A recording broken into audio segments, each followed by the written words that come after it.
Hey, welcome back to Buffalo. This is part 2 of our conversation with Mr. Michael Binnion. In this part of the conversation, we're talking about policy and what does it take to live as a land of opportunity out here in the West. Let's get into it.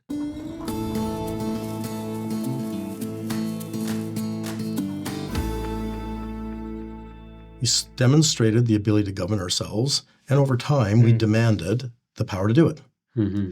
And this is a unwritten convention and doctrine. It's actually part of our Constitution. If you can demonstrate responsible self-government, then you should have the right to ask for more power so that you can govern closer to the people. But that didn't mean that Canada became unrelated to Britain. That took longer and longer, and still maybe not exists, completely. We still have the Kings, right? I think a process of responsible self-government in Alberta, we should be pursuing and demanding the power to be, as we demonstrate the ability to govern ourselves. Police force, pension, tax collection. Yeah, and then the other thing is so the people that are saying I want to be fully independent, say, well, you're going to be like an island in a world like this. The world doesn't work that way. The world is the one thing that globalists are right about is that we are in a very interdependent world. Mm-hmm. So while we might want our own sovereignty, we still have to be connected to the rest of the world. Like Norway is to Europe or Switzerland is to Europe. Right. They're fully integrated in a free trade environment. This, by the way, is what Lucien Bouchard talks about when he talks about sovereignty association. He's not talking about Quebec becoming an island with no trade with the rest of the world. He's not talking about us not having a common police force. That's why they said we're going to keep our passport. Like, why wouldn't we still be Canadians? Yeah. Because we would be sovereign, but we would be in an association with Canada, much like Italy is sovereign in an association with Europe. Like, why wouldn't we be that way? Yeah. And I tell you what, because I had this big discovery in Quebec, which is what I wrote my geology paper on, right? This is the shale gas stuff? Which they banned, so. Yeah. So that's another fight of my life. But I met the people most likely to be in favor of our development were separatists.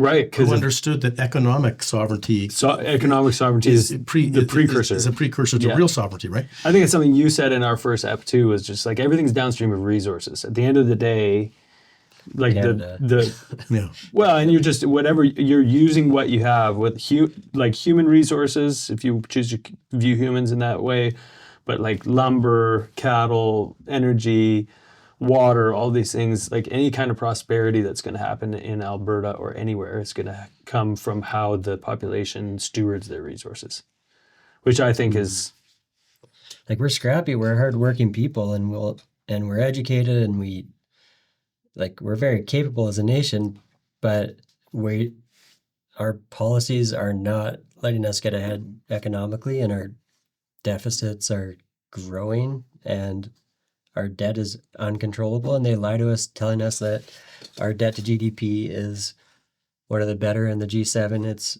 not. Like, they just play with that number a lot, and it's... Well, and it starts to get to a place where it impedes on our ability to actually integrate with other nations and other places around the world too, like, at least with the Canadian dollar, like... An interdependent world is also an extremely competitive world, right? Mm-hmm. And if you're going to purposefully hamper what you're best at, trying to be good at something that other people are good at, it doesn't feel like a very competitive approach, right? This happened with Trudeau in the 60s and 70s, right? He did the same idea. This idea that primary production is somehow below us, like dirty work. Right, people who are farmers, people that use their hands to cut down trees, and people that are slinging chains and drilling rigs and have oil on. This is dirty work. But for Trudeau Senior, it was about we need to be in value add industries. We need to take the stuff from the ground. We need to add the value. That's the future, manufacturing, et cetera, right? Yeah. So he was against Canadian resources, but it was all an argument to be a part of the value add industry. That was the opportunity cost to develop the manufacturing. Yeah. But to be a global manufacturer, what do you need to be? What do you need to be the world's best at global manufacturing? Resources. A massive market. Right, like China. Sure. Why is China the best why has China become the best at at global manufacturing. The number of people. Massive local market with lots and lots of labor. And nothing obscuring their exports. Right.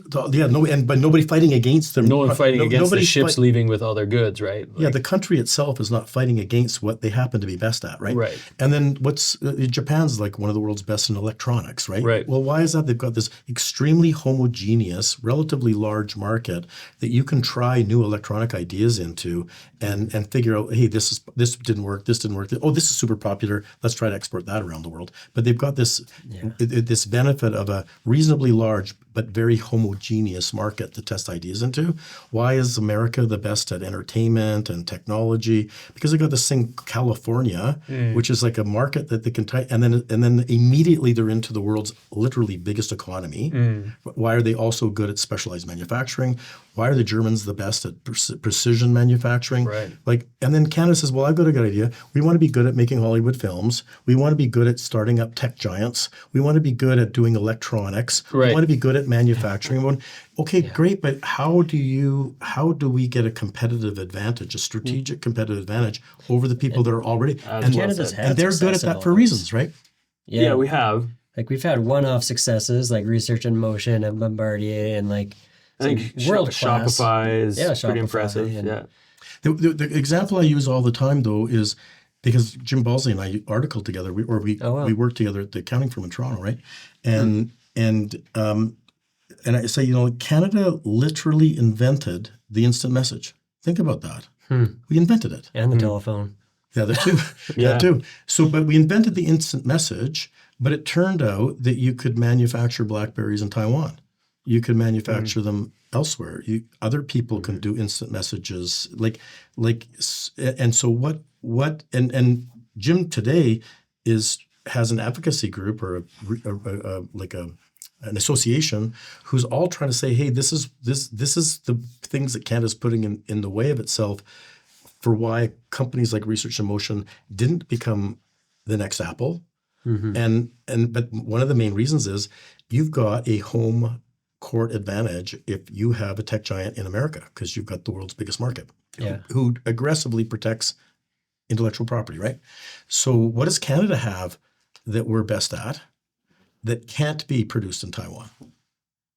And Canadian wheat. Canadian wheat can't be produced there, right? Canadian wheat can't be produced there. Yeah. Canadian lumber can't be produced there. Canadian nickel can't be produced there. Every one of our resources, which we have this sort of glaringly obvious strategic advantage in, huge country, very few people, right? Huge advantage, well-educated, technology, everything, right? Yeah. So it's just so obvious why this is what we're the best at, right? And it can't be outsourced. Yeah. Can't be outsourced. So it has to be produced in Canada by Canadians. And guess who needs it? Everyone. The people who need to turn stuff into stuff. Japan, who needs to turn our stuff into electronics. China, who needs to turn our stuff into manufactured goods. America, who needs to provide the services and entertainment and technology for us to be better at what we do. And the Germans to make precision. Like, they need us, right? They need us. And we're saying, sorry, we're not going to get around to doing it. Or potash and all of it. Like the whole world needs that. The point you were making before, I should think is like something like 99, kind of like over 99% of the stuff, it comes out of the ground, right? Right. Like less than 1% of what we use and live doesn't come out of the ground in some way or another, right? And then say, well, that's dirty to take stuff out of the ground. But that's all we do is take stuff out of the ground and turn it into stuff, right? That's all we do. Yeah, like so much of our, say Toronto's economy is real estate and healthcare. Are those really industries, or is that it's servicing the population? It's not creating wealth. I also think it's like buying and selling a house is not. Building houses is, but there's sort of wealth creation and wealth capture, right? Mm-hmm. Yeah, and people who do wealth capture often make more money than the people who do the wealth generate. Like, it's funny to me. I remember I was with SMED. I did deal with SMED Manufacturing. I don't know if you know who he is. Iconic Calgarian. I love that guy. Anyways, but I was struck by the whole thing that his salespeople. This is way back, right? So his salespeople were making like 6-figure salaries selling the furniture. Mm-hmm. But the craftsman who made the furniture was making like $20 an hour or something like that, right? And I'm going, this is sort of weird. Like the guy making the product that I want is being paid quite, and a genuine craftsman, like they made beautiful stuff. Yeah. But the guy selling it, so that's but it turned out that the guy making it needed the guy selling it more than the guy selling it needed the guy making it. Right? Yeah. So that's what Toronto does a lot of, is that they're in that position of where they're, the people who make stuff sort of flows through the banking, the insurance, the accounting, the legal, the health services. I mean, all the real estate, all those things that you're talking about, right? Like just doing the accounting and taxes for home builders, it's like these guys cannot catch a break. Like it's hard to make a living. Right. It's very risky. It's hard to get bank loans to like fund a new build if they want to build something on spec.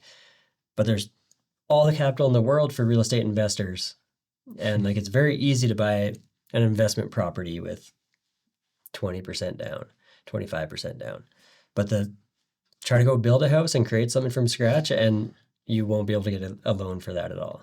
Maybe if you buy equipment or something, but it's where the capital flows is kind of where it's weird, huh? it shows who we support, and it's the value captures, like the brokers and the investors and the banks on our housing. When I worked in Toronto, this was back in the 80s, mid 80s to late 80s, and I remember being there, and it was weird to me because I came from Calgary, where and grew up here, and grew up in Edmonton, Calgary, and sort of was around. Like I worked in rig services and as summer jobs and stuff. So you're doing real things, right?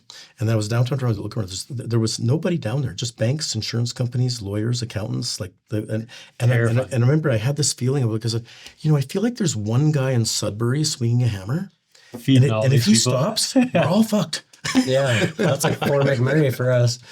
Yeah, that's right. That's right. Yeah. There's some people up in Fort McMurray doing real work. If they stop, we're screwed. Yeah, and not just Calgary. Yeah. The whole country. Yeah, the whole country. Yeah. Very interesting. I don't know if you've seen the stuff in the last couple of weeks coming out of BC. I'm sure you have. They want about the tanker ban again? I think there's been a bunch of stuff that Ebby's been having press conferences about, but the way that they're establishing Indigenous rights right now, there's the Cowichan, the ruling on the Cowichan area, basically sort of superseding Crown, like the Crown's right to offer title to land for people, basically kind of undermining the idea of private ownership, at least in BC for now. But then doubling down on the fact that there's never going to be a pipeline that goes through this area, and it's never going to happen, and all these kinds of things. You had an interesting statement, I think, like a month ago, where you were talking about like what is like healthy engagement between industry and the population at large in Alberta as it pertains to the energy industry. And you were talking specifically about Indigenous engagement and sort of the way finding a right way to move forward there. Can you lay out sort of what it is that you were arguing for? Well, I guess one premise is, getting back to sort of Ted Merton's, we got to follow the rule of law. So agree or disagree, the Supreme Court has found certain things to be the law in Canada, and what they've said, and I talked to First Nations people, I said, listen, I grew up, I went to school, my social studies teacher told me the treaties say, and by the way, if you look at them, they do say that this cedes all title. The treaty is you're ceding the title. So I thought, well, these treaties are interesting historical documents, but at the end of the day, other than the reserve lands held in trust, the treaties, you ceded title. So it turned out my social studies teacher, according to the Supreme Court, was wrong. Like the law in Canada doesn't say that. The law in Canada says something different. So I think now need to understand, like Delgamuukw was just a huge case. And there was one before, I forget the name of it, but Delgamuukw was based on it, fundamentally said that the Royal Proclamation, which in the historical context of the time, I think was clearly meant to only apply to the lands of New France. Wasn't meant to apply to Australia, wasn't meant to apply to Papua New Guinea, wasn't meant to apply to Western Canada, which by the way was part of the Oregon Territory at that time, wasn't even part of Canada then, right. Wasn't meant to apply to any of that, right? It was only, arguably wasn't even meant to apply to the Northwest Territories, but that in some sense was part of New France. They did contest for those lands, right? So that was the idea, but then they found no, the Royal Proclamation actually merely recognized rights that already existed. This is only true in Canada, by the way, not Australia. Only so not in the rest, not in the rest of the British Commonwealth that the king was also the king of, right? Only in Canada has the Supreme Court of our country found this, not other ones. But anyways, it's found that that the pre-existing title right was something that existed by the fact that they lived on the land before we got there, and there was no. In effect, there was no right of conquest. There was no right of discovery, or at least it didn't fully apply, right? So this has far-reaching implications, because then it gets to the coaution. If you say, well, if you follow the precedent, right, it says, and then the next thing they found is that it was all, so it became not only did it become a pre-existing sort of international right, it also is the common law of Canada. The Royal Proclamation was not a statutory issue. The Delgamuc was the 1980 something, I think. Okay. 1980, pretty sure it was 1980 something. Don't quote me, but around fairly recently. Yeah. It changed everything though. Yeah. It changes everything. And what it means then is that this Royal Proclamation that requires there be a treaty now as a sort of almost a recognition of an international right, so that there is now some basis for the argument of nation-to-nation discussion. It also means they also declare it to be a common law right, that the king was merely recognizing the common law as opposed to, it wasn't a declaration, it wasn't a statutory declaration of the king, it was actually just a recognition, right? It's a bit, historically, just doesn't, it's not, but of course, in the 1980s was different than 1780, right? So, or 1763. So but the result of it is something like Cochin starts to say, well, you can start to see the logic of it, right? That you had a pre-existing title.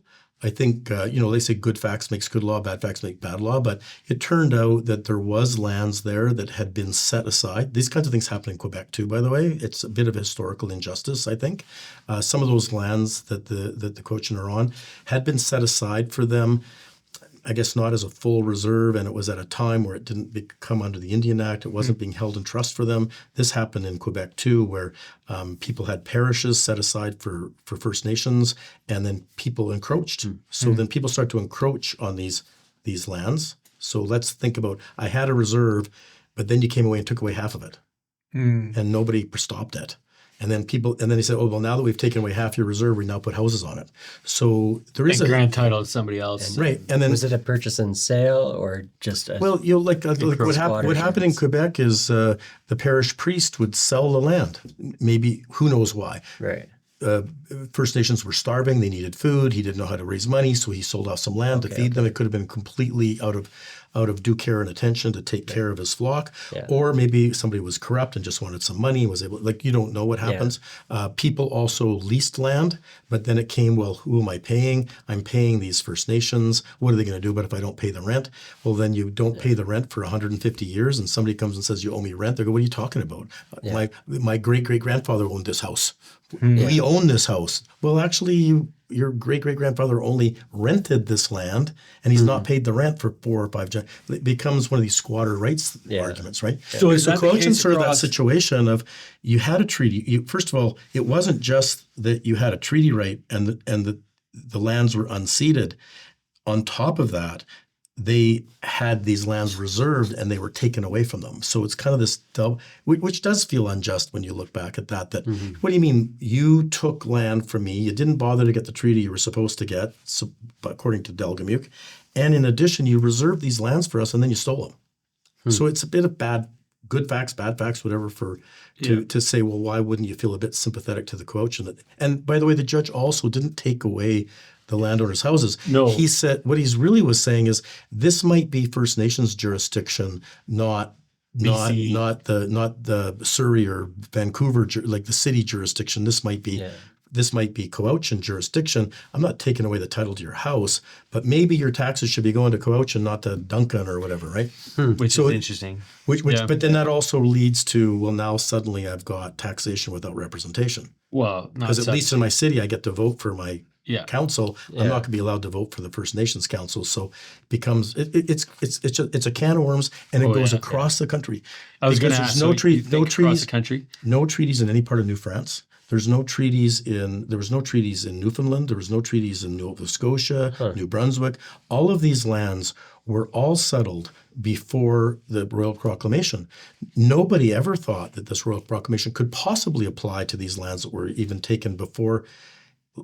Like how would somebody in 1608 know that it was that's bad example because that's French civil law, but let's just say even the mid 1600s in Nova Scotia.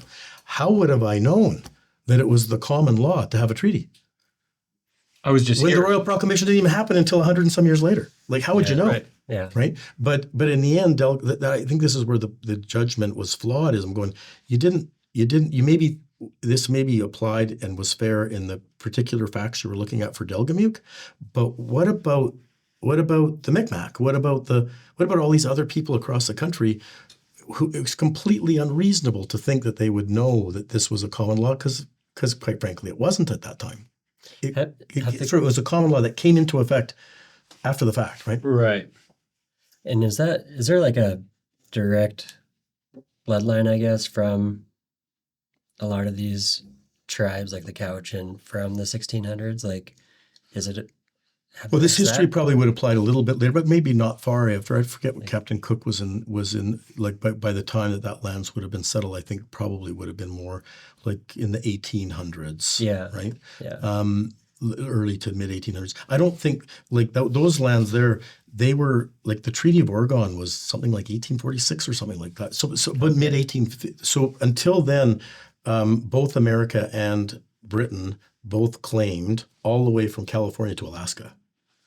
And so the Oregon territory at that time, nobody knew. Like, was the border going to be at California? Was the border going to be at Alaska? In the end, we know where the border was settled finally by a treaty, right? But when that treaty, Trump thinks somebody just arbitrarily drew a line across it. He's not wrong. Yeah, more or less. Yeah, he's not wrong when he says that. Like, he's technically just look at the line. You can see that's what happened.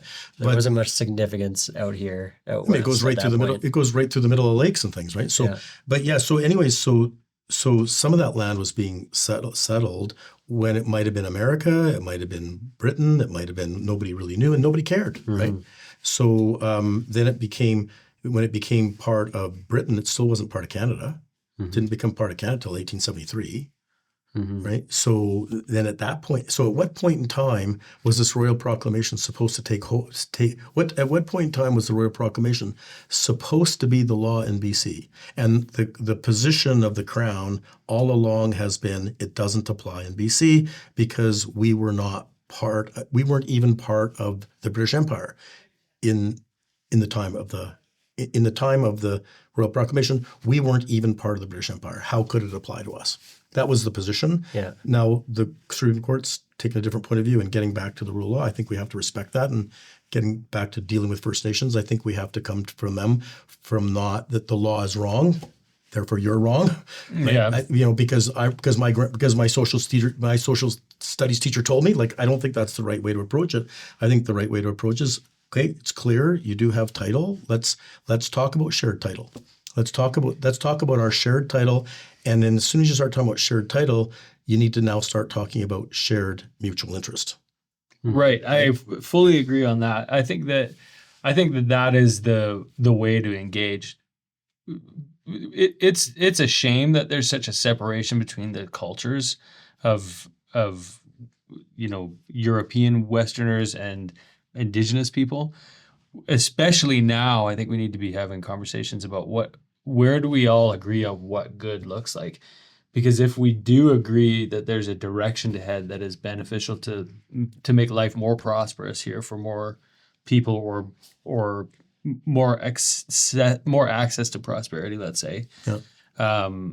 Try not to sound like a socialist here, but I think it is about just the opportunity and the of your own merit, the ability to go and make something happen.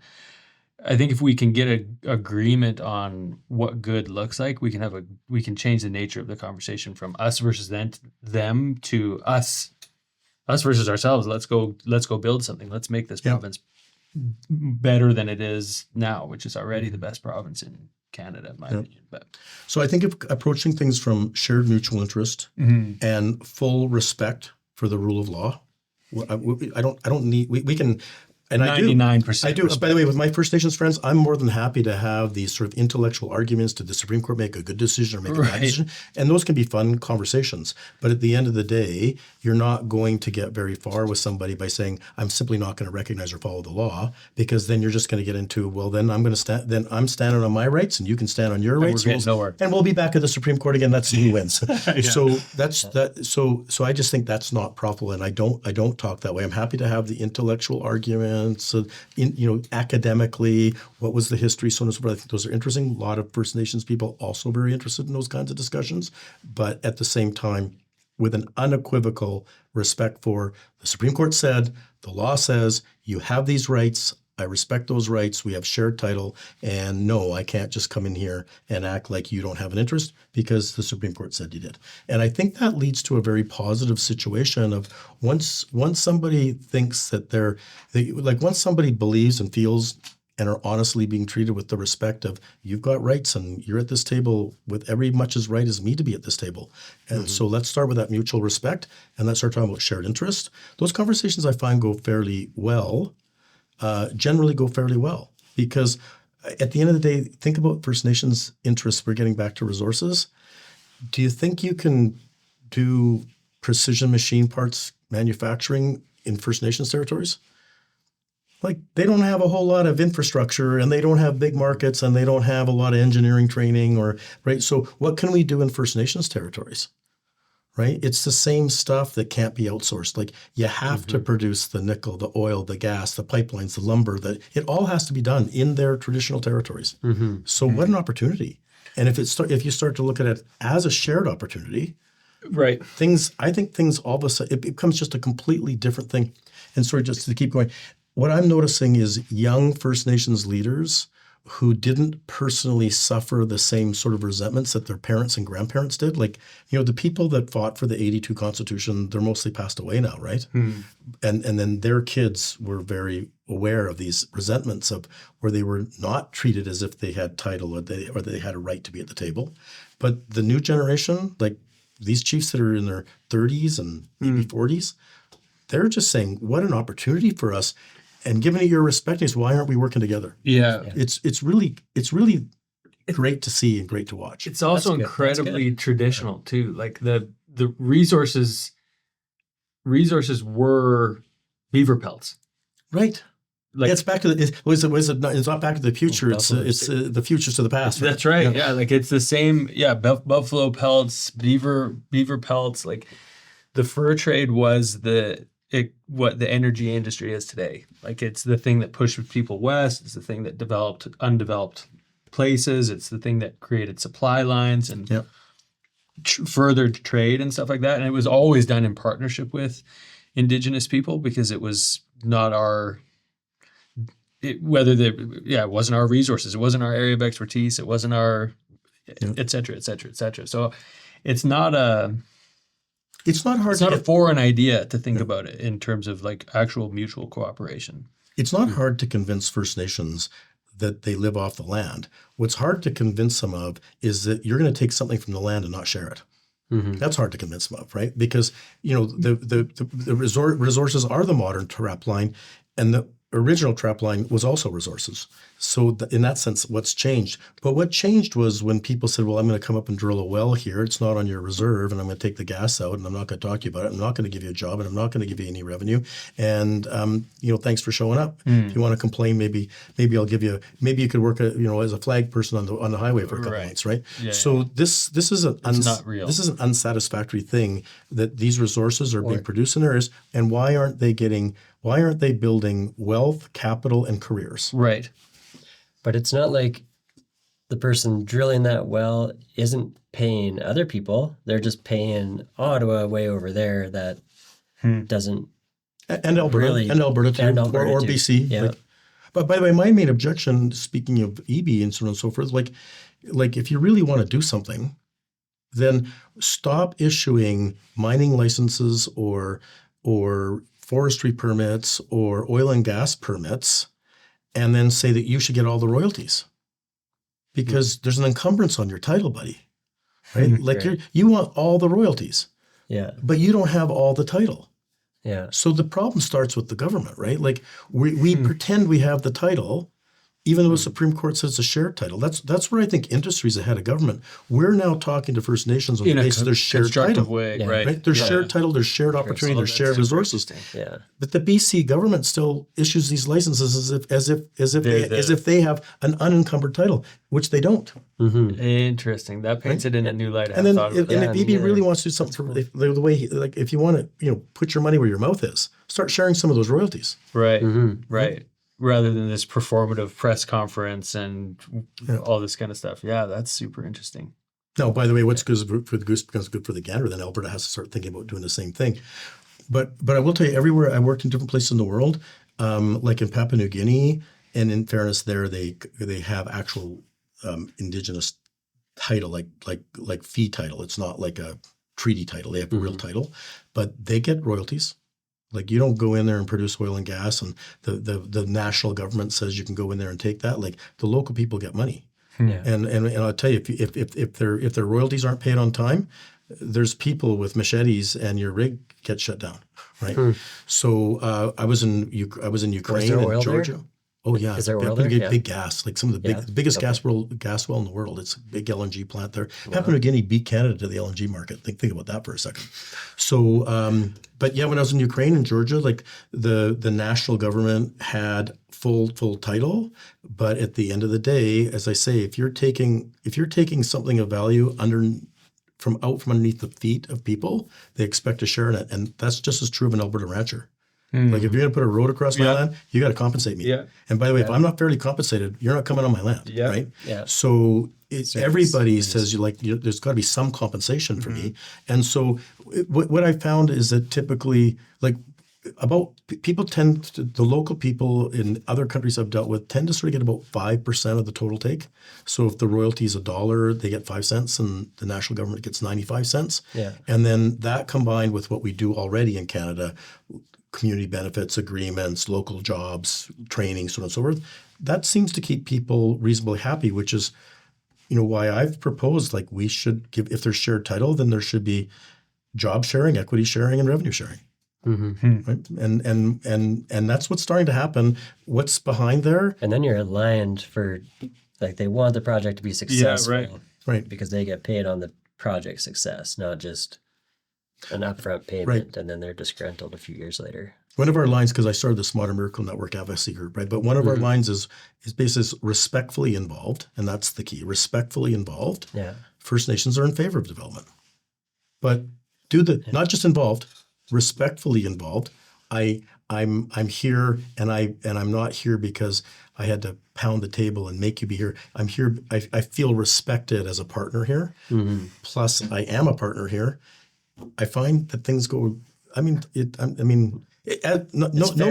difficult than dealing with a Ukrainian to get onto their local land. Yeah, right? Yeah. That you do have a history of advocacy, and there's a lot of really important ideas that you've shared today that I think just more people need to know about. And do you want to talk a little bit about the three groups that you've been involved with, the CTF and the Miracle Network? Well, I had this really good friend, Andy Crooks, who's this really under-recognized movement guy. He's does so much, and he's been very involved in Simon House and in addictions and things here, and both involved in politics, and he's run for politics. He's been involved. He's currently the chair of the Canadian Constitutional Foundation. Anyways, became friends with him on a business deal, and he invited me to be on the board of the Canadian Taxpayers Federation, which I turned out just to have an innate interest in. So just good fortune. And that organization was born out of the tax revolts of the 1990s, sort of at the same time the Reform Party, and so very, very aligned in timing and formation, the Reform Party and the Canadian Taxpayers Federation. Did it start in Ottawa, or did it it started in Saskatchewan and Alberta. Yeah. Jason Kenney was, I think, the first director of the Alberta Taxpayers Federation. And eventually managed to all merge. And Andy, one of Andy's, sort of in the late 1990s, was to help get all of these organizations merged and put in proper governance and so on and so forth. But what I liked about what the Canadian taxpayers did, and we've kind of lost, we've lost that. But they took a time in the 90s where we had that Keynesian economics that government can invest and government can be successful investing. We're hearing this from the new Liberal government, right? That, oh yeah, we can invest and we can invest more efficiently than the private sector. And it's not, we're not spending your money, we're investing your money, right? Yeah. So, but the Canadian taxpayers and the reform, I mean, Preston gets a lot of credit for this too, but we reset the cultural narrative. So you talk about how do you get people to change their minds and beliefs. We reset the narrative to that, the multiplier effect does not actually work when the government tries to invest your money, and it just means that the economy gets worse because of inefficient allocation of resources, and that debt and taxes are not inherently good. And that cultural narrative changed to the point, if you remember in 2015, Justin Trudeau was running on a modest deficit, and Mulcair, I think it was Mulcair was the leader of the NDP at the time, was running on a balanced budget. The cultural narrative had shifted so much by 2015 that even socialists knew too much debt and taxes was a bad thing. So I don't know what happened in the last 10 years. The cultural nerve just like Justin Trudeau got in with this idea of a modest deficit to help stimulate the economy, and he just went on a Vegas weekend, right, for 10 years. Oh yeah. And racking up the credit card like crazy, and it doesn't look like it's going to. Budget is even worse. It's crazy. Just this week, right? He's one of these guys, like he's an economist for sure. He's competent, he's smart, he's all of those things. But I can't remember, it's like von Mises or Hayek or whatever referred to the problem of very, very smart people who think they can figure it all out, and that they're smarter than 44 million people making individual decisions, and that he's going to invest somebody else's money more wisely than companies would invest their own. Like this idea has been proven wrong over and over and over again. And yet I would say in people like Mark Carney, who are trained economists and no question, competent, bright people. Should know better. But just, this over belief in intelligence, right? Like this idea, and a lot of times very intelligent people put too much weight on intelligence as being what's successful. Right? You think, well, I'm smarter, so if I'm the smartest person, then my ideas must be the best. Yeah, well, okay, and you're probably right, but that your ideas might be better than any other individual of 44 million people in the country. But the collective wisdom of those 44 million people, you will never beat that, no matter how smart you are. But he's got this idea he can. I'm going to pick the projects. I'll hand pick the projects. I'm going to invest your money into these projects. It's all going to be great. Office. Yeah, I don't know. It just feels like this has been tried so many times, and it just like this. When I think the problem is that with really smart people who put too much weight on the importance of intelligence, they start to think, yeah, but I will do it right. They just did it wrong. I will do it right. I've got the better idea. I'll pick the right project. Yeah. And then I'll manage it better, and I'll invest in it better, and I don't know that you will. We've never seen this happen successfully in the long term anywhere. But he might argue, no, that's not true. Look at China, modern day China, with a centralized industrial policy. South Korea, to some extent, centralized industrial policy. Even Japan, to some extent, has, right? So he might argue, no, there are some countries that have centralized, but even there, I think there's a consensus on what the centralized industrial policy should be, right? Not a one person's going to decide type thing, right? Yeah, like they have like a 30-year, 100-year plan for their countries in those more authoritarian countries like China. Whereas where's Carney's long-term vision to increase jobs and productivity? And why are 10 major projects going to change that? You know what? When Deng took over from Mao, he talked about and the liberalization of the Chinese economy. Like, look what that's done for the Chinese, right? Compared to when Mao died. But he thought we have to let 1,000 flowers bloom. So, like I say, well, in Canada we're talking about let's let 10 or 20 bloom.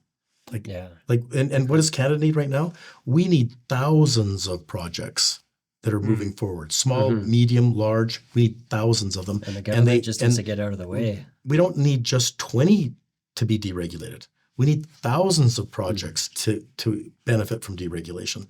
We need 1,000 flowers blooming if we're going to save this economy. So I think it just feels like we're just down a path. It feels unlikely to work. The only thing I would say, at least it's better than where we were with Trudeau, right? It seems like it, but the deficit's worse. He was killing every project Yeah. Like at least Carney's coming and say, let's find a compromise. Let's let some projects go through, which is why I think he's getting cooperation from a lot of the business community. Like, this is better than where we were before, and we need something to happen. What did Reagan say? Like, the 9 scariest words he's heard is, I'm from the government and I'm here to help. Yeah. Well, the fundamental problem is the agency problem is that people in the government are, spending other people's money on other people. And that's So, the best form of agency is I spend my own money on myself. And then the worst form of agency, I spend other people's money on other people. So I don't really care about the person whose money I took. And I'm not all that fussed about how good I spent the money on somebody else. It has nothing to do with me. Like, way better I spend somebody else's money on me. No accountability. At least I know I spent it on something I want. Yeah. Right. But way better you spend your own money on yourself, because then you know that A, I had the money and I'm willing to let go of it, and B, I spent it on something I really want, which is also why markets work. People spending money on themselves. Yeah, it's the invisible hand of the free market. Yeah. Yeah. Yeah, it's all I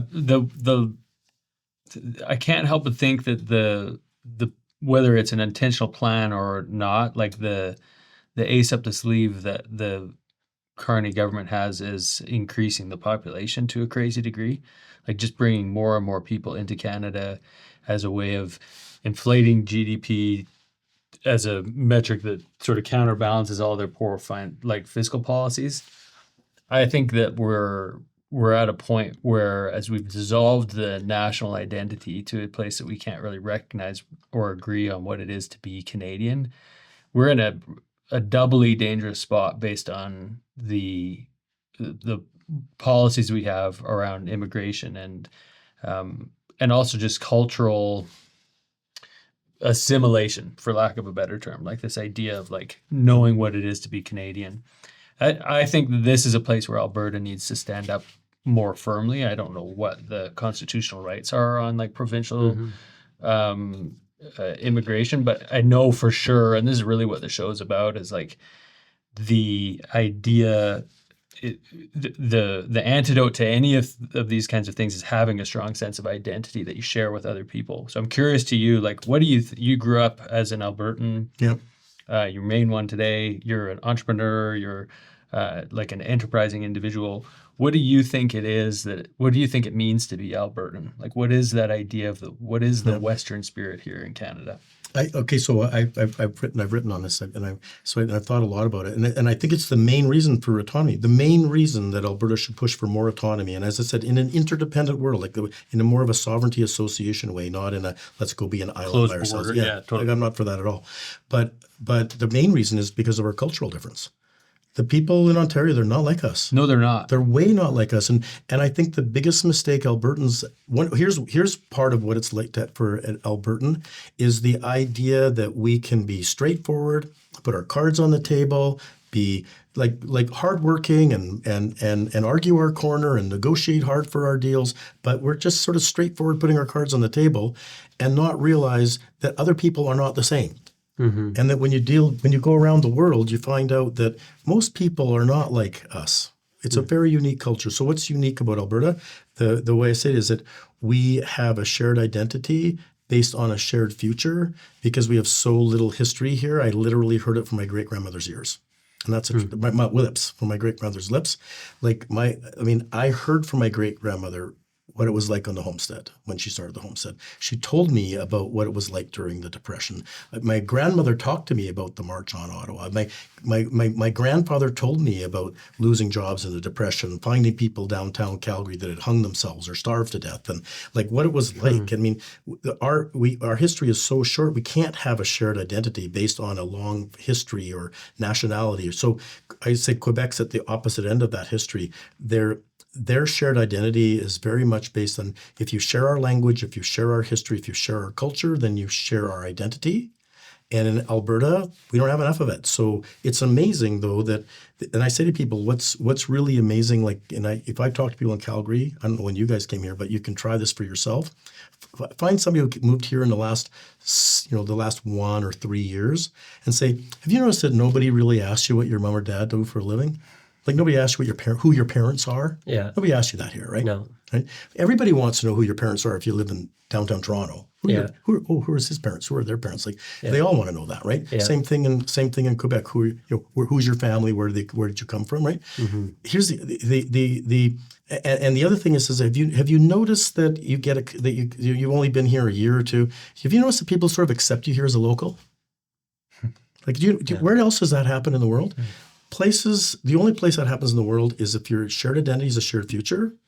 Come here, say, I want to work for that future, I'm willing to hold down a job, I'm willing to be a contributor, and I'm willing to work for the future of Alberta. You're an Albertan. So I say, you can be here for 6 generations like my family, and some of them don't get it. Or you can be here for 6 months and completely get it. You can be an Albertan in 6 months.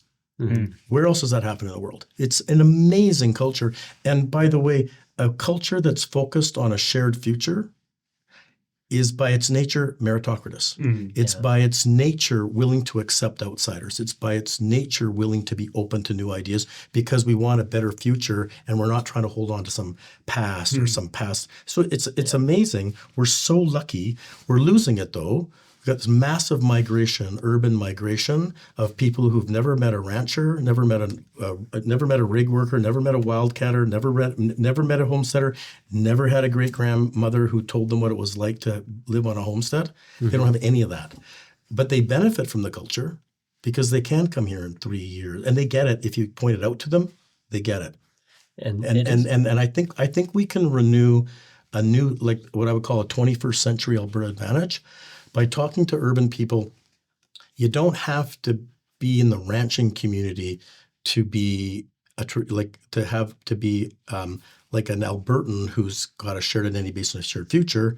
You can just benefit from the fact you live in this world-class place, world-class tourism, world-class nature, world-class economy, world-class career opportunities, and that you will be accepted as much of an Albertan as somebody who's been here for 6 generations. You can benefit from all of that. But you should fight for it. Yeah, that's great. But we need to first of all point out to them that they're here's what you're actually standing on. Like this is right. Yeah. But if you're like when I talk to people like who've been here for 2 or 3 years, you can watch their eyes light up. You know people go, oh, like they have that kind of aha moment. So they go, aha, yeah. So we need to have these people to understand you like it here because of this. The reason it's good here is because of this. And it's not because of the oil. It's not because of the oil sands. It's because of this culture that wants to have a shared future. Yeah, the oil sands are downstream of this thing that we're talking about. Like the oil sands exist because of the same spirit that says. Yeah, exactly. So to what extent? Yeah, that's just exactly. Yeah, so like other people wouldn't have been lucky that they were there. Yeah. But Albertans make themselves lucky continually. Yeah, so people from outside, people from Ontario, whatever, they would love to believe that Albertans are wealthier because we have resources in oil and gas and so on and so forth. But I say, well, are we wealthier? Do we have a different culture because we're wealthy, or are we wealthy because we have a different culture? And I would argue it's probably a bit of both. But let's be honest. BC is unbelievably rich in resources, and so is Quebec.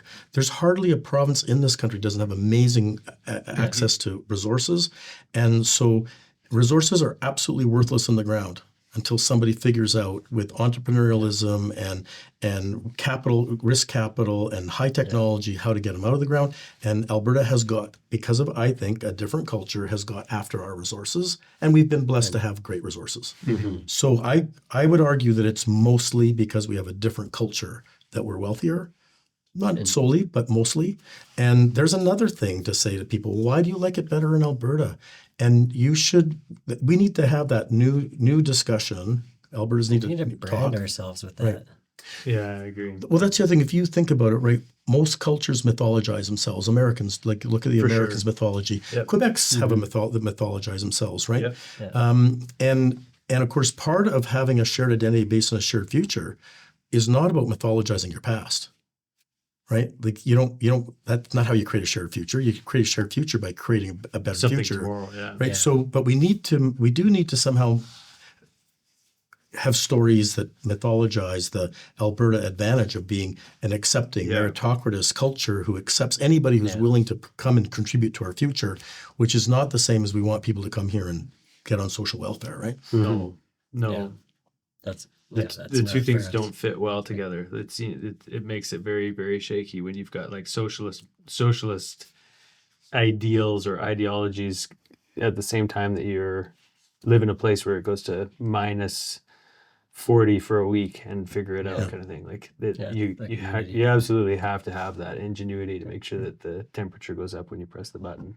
The other thing I would say is that an argument that says that we should be more sovereign purely because we want to keep more of our money is an argument that tends to start to fail when people start to think of their better, more magnanimous selves, and am I just a greedy person? And then it turns out I'm a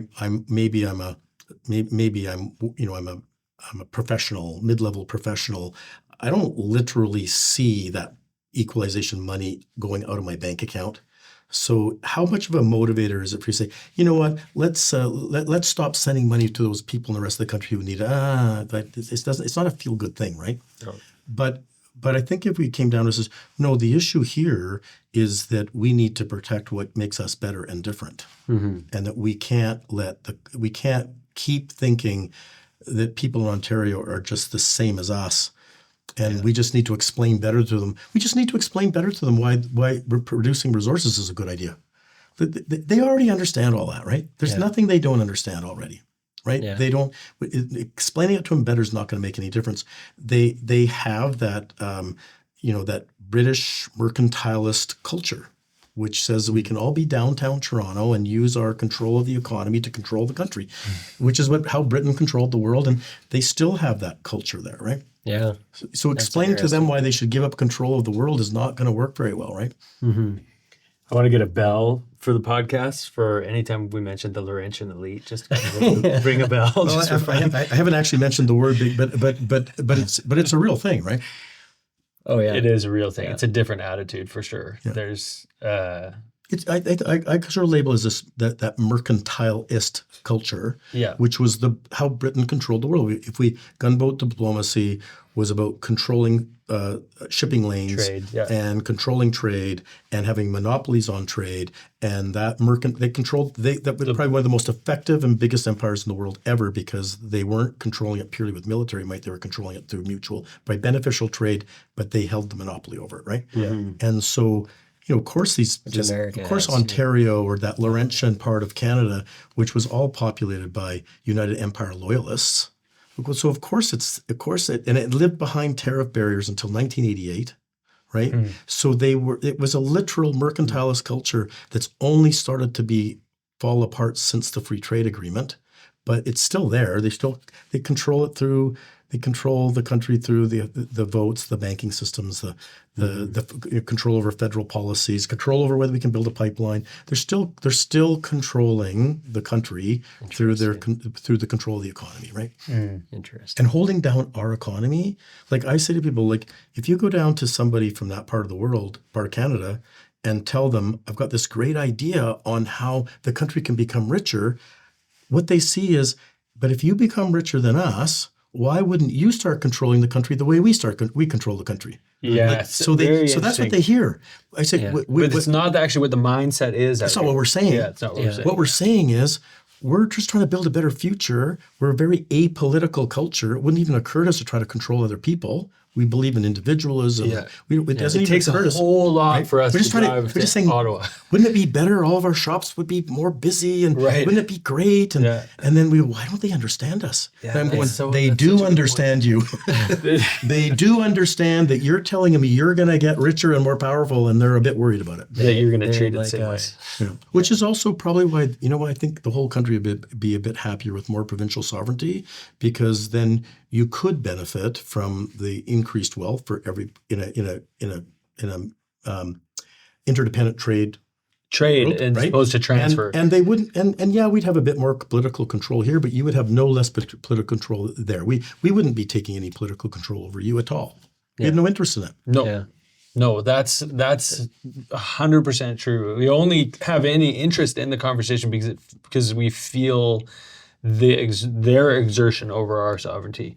Like I think for the most part, Albertans just can ignore Ottawa. Like I think the tendency is actually sort of a political I don't care towards the east until it gets to this place where you're like, well, it's actually hampering our ability to prosper. Yeah. And I think that's COVID was that in like a little microcosm, but I think we're actually feeling it now more as like, that's the conversations around sovereignty are less about wanting to be on our own. It's more about wanting not to be controlled and hampered. This whole intentionally holding back our economy, it's like, it feels like they're biting off nose to spite their face. But I can tell you, like, they look as if Alberta had doubled its oil production, which we could do, right? Mm-hmm. Like America did it.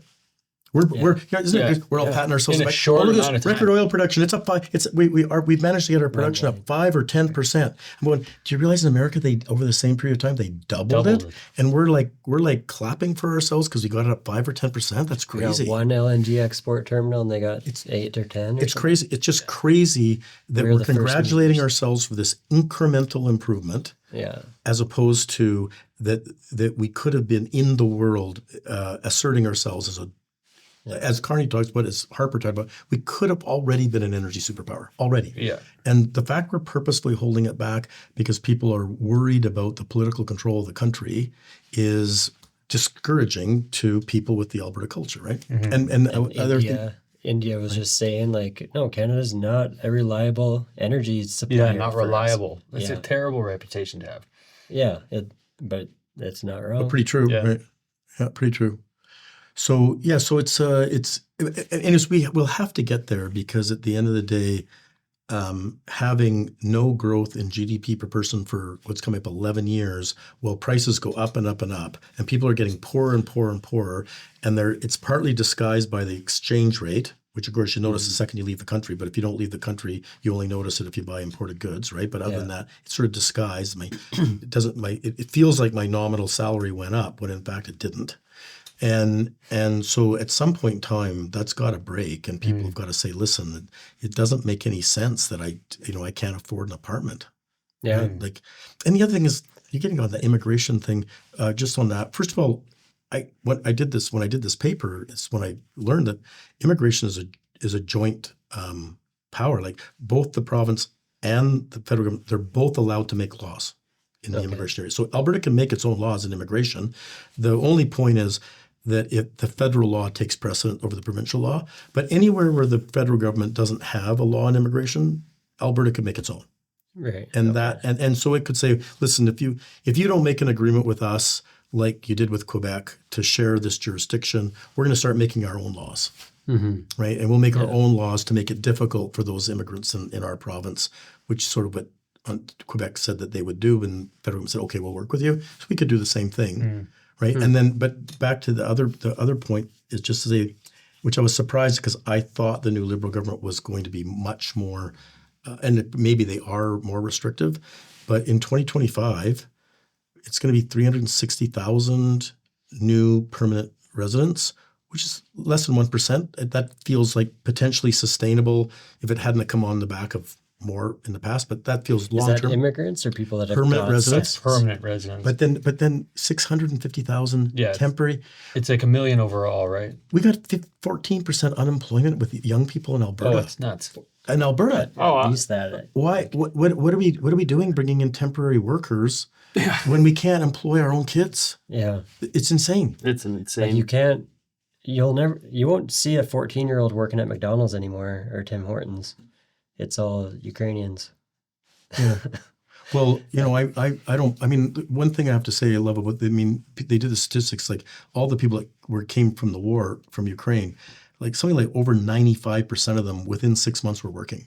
Mm-hmm. Right? Yeah. So that's not true of all immigrant groups we've been bringing. Well, no, and I think that. So I think we should also celebrate successes, but that's a true refugee, though.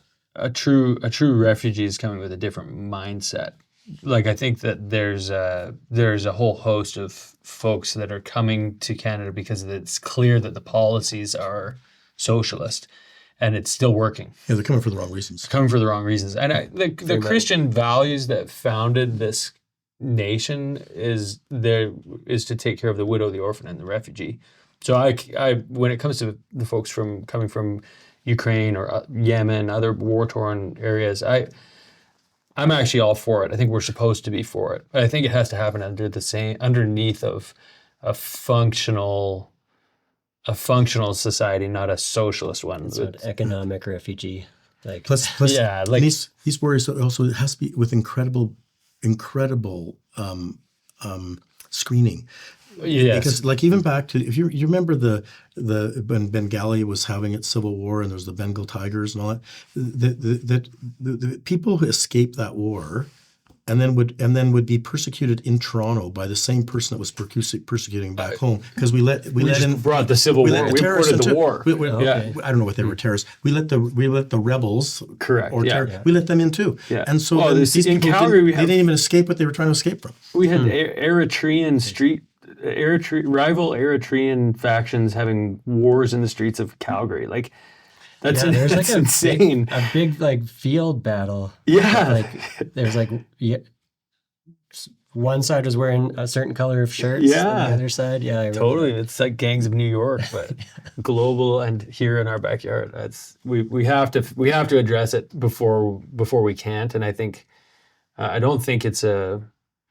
think people need to actually become more comfortable speaking about it, because we've been we've been indoctrinated around being anti-racist and all of these kinds of things. It's not racist to say there are attributes of our society that are worth protecting and worth standing up for the sake of our kids. Like we all have kids. We're all. I'm no longer thinking about it for my own self. Like I'm thinking about these things generally, the whole conversation about what's it going to be like 25, 45, 50 years from now for my kids and their kids and that kind of thing. So immigration used to always sort of be framed in the idea that we were a land of opportunity, which then implied that people only came here for an opportunity. Mm. But so it feels like we've sort of moved along from, are we still a land of opportunity? And if we're not a land of opportunity, who's going to come here? Mm-hmm. Yeah.